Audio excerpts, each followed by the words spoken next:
And we're back with round two, four-wheel invitational.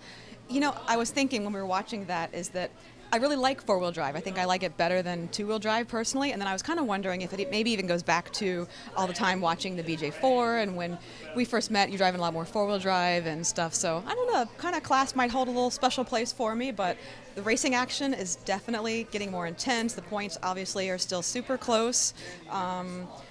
Again, top guys, again, Stephen Hartson with the first one, Cavalieri got a 2, Cody Newmandahl got the whole shot, pulled off right away, had a good run. Spencer fought really hard. He really wanted another W.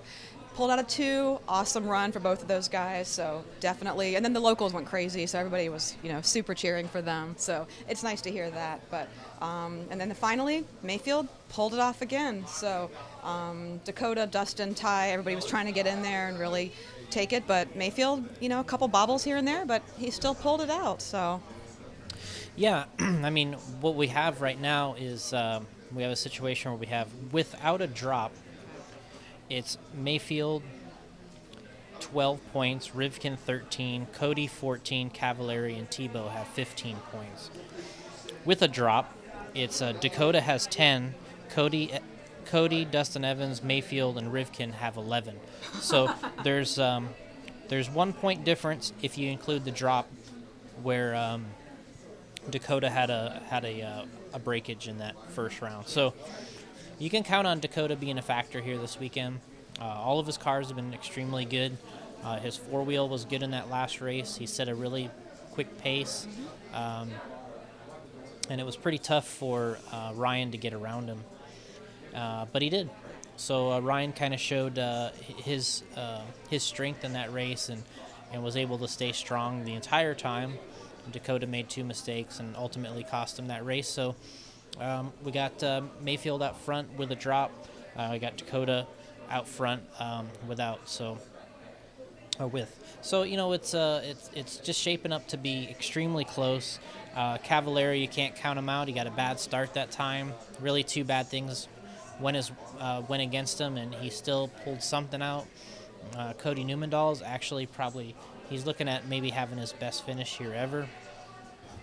And this is the strongest I've seen him in four-wheel drive. And he really looks like he wants it. So I think, he's shooting for a podium.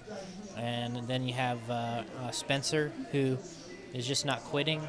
He's sticking with it. He got a second place that round when he kind of got a bummer start here and there.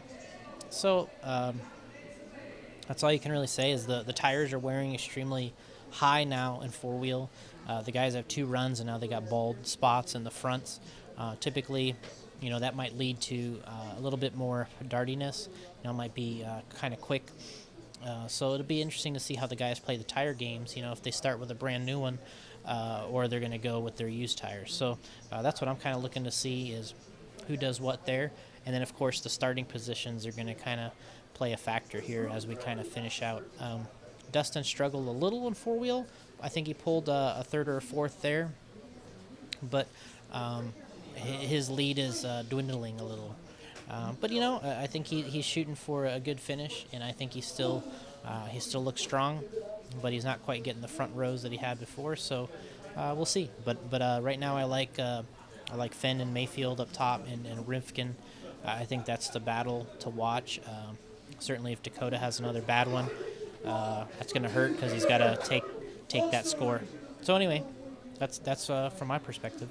Right. Yeah, I was thinking, I was watching Cody, that the hometown guys, everyone's cheering for him, and this being his local track here for the past couple of years, so he's spent a lot of time here, and he's always been fast and up and coming and on the verge, but he's definitely put in the time past couple of years. And I was also thinking that he's got more experience running the dirt webs and the lower tread like that on this track. His home track back in Denver as well, and we've been to other races in New York and various places, so he's got a lot of time on these kind of surfaces, so these kind of things are going to play to his advantage. Another thing I was thinking is that when we were at the World, a name that kept popping up was like Orlowski, so he made the trip over. A lot of other guys who have had a lot of experience and racers that are up and coming, they're all putting in the effort and getting the laps turned, so a lot of good competition out there. Yeah, looking forward to finish tomorrow. We got 4 more rounds.